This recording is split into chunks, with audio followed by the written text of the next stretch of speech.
UP के विधानसभा के उपचुनाव से पहले ही समाजवादी पार्टी के राष्ट्रीय अध्यक्ष अखिलेश यादव आजमगढ़ और मऊ में एक छोटा सा चुनाव हार गए।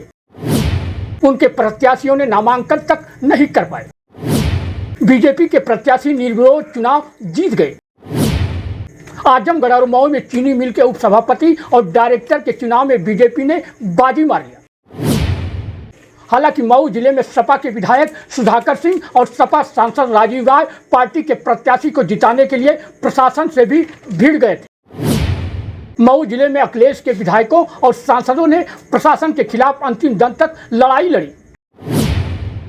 विधायक और सांसद पार्टी की प्रतिष्ठा बचाने के लिए धरने पर भी बैठ गए थे। सपा विधायक सुधाकर सिंह ने तो एसडीएम का बांह पकड़कर धक्का भी दे दिया।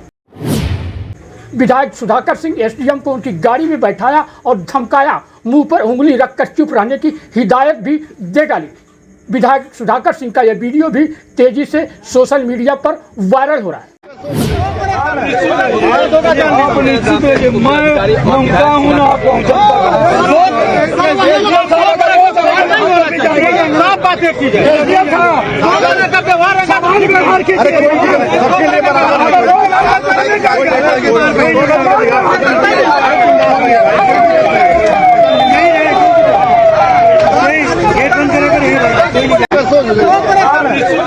घोसी के सपा सांसद राजीव राय भी सपा की जीत के लिए चुप नहीं बैठे थे।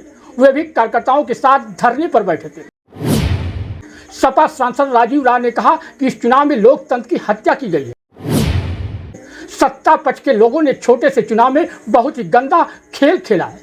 अंततः भारी गहमागहमी और कड़ी सुरक्षा के बीच सपा के सांसद और विधायक के भिड़ने के बाद भी सहकारी चीनी मिल घोसी के उपसभापति पर बीजेपी प्रत्याशी रजनी रास निर्विरोध निर्वाचित हो गए। इधर आजमगढ़ में सहकारी चीनी मिल के डायरेक्टर से लेकर उपसभापति पद के चुनाव में शुरू से ही एक तरह से सपा के विधायकों और सांसदों ने बीजेपी को वॉकओवर दे दिया। मऊ के लड़ाकू सांसद और विधायक की तरह आजमगढ़ के सांसद और विधायक पार्टी के कार्यकर्ताओं के लिए नामांकन से लेकर मतदान तक गायब रहे। उपसभापति पर चुनाव के लिए डायरेक्टर का चुनाव लड़ने वाले सपा के कार्यकर्ता सत्ता पक्ष के आगे हिम्मत नहीं जुटा पाए। कुछ ने तो डायरेक्टर के लिए किसी तरह नामांकन भी किया तो उनका नामांकन ही निरस्त कर दिया गया। ऐसे में सहकारी चीनी मिल सठिया के उपसभापति पर बीजेपी के सामने सपा का कोई लड़ाकू ही नहीं रह गया था। अंततः सहकारी चीनी मिल सठिया के उपसभापति पर बीजेपी प्रत्याशी यशवंत सिंह निर्विरोध निर्वाचित हो गए। यशवंत सिंह इसके पहले डीसीएफ के भी चेयरमैन रह चुके हैं। वो पूर्व मंत्री यशवंत सिंह के खास भी बताए जाते हैं। अब सुनिए उपसभापति पर निर्विरोध निर्वाचित होने पर यशवंत सिंह ने इसके लिए किसे श्रेय दे रहे हैं। मैं यशवंत सिंह किसान सहकारी चीनी मिल का जो आज चुनाव संपन्न हुआ है, इसमें मैं सभापति के पद पर निर्विरोध निर्वाचित हुआ। मैं पूर्व में भी इस चीनी मिल का उपसभापति रह चुका हूँ और पुनः हमारे पार्टी ने हमारे ऊपर विश्वास करके हमको यहाँ से अपना उम्मीदवार बनाया।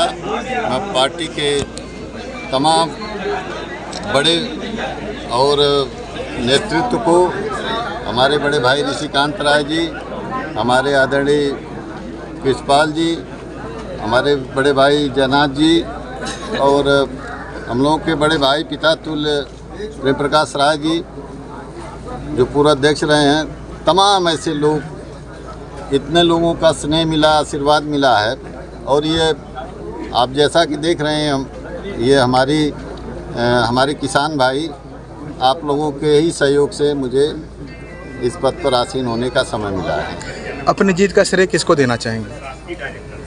मैं अपनी जीत का श्रेय हमारा शीर्ष नेतृत्व भारतीय जनता पार्टी, जिसका मैं एक छोटा अदना कार्यकर्ता हूँ और पार्टी ने हमको अपना विश्वास व्यक्त किया हमारे ऊपर, ये पार्टी का है। और हमारे जो किसान भाई हैं, आप सबका स्नेह आशीर्वाद रहा मेरे साथ। किसानों की किस समस्या को प्राथमिकता आप देंगे जीत के बाद?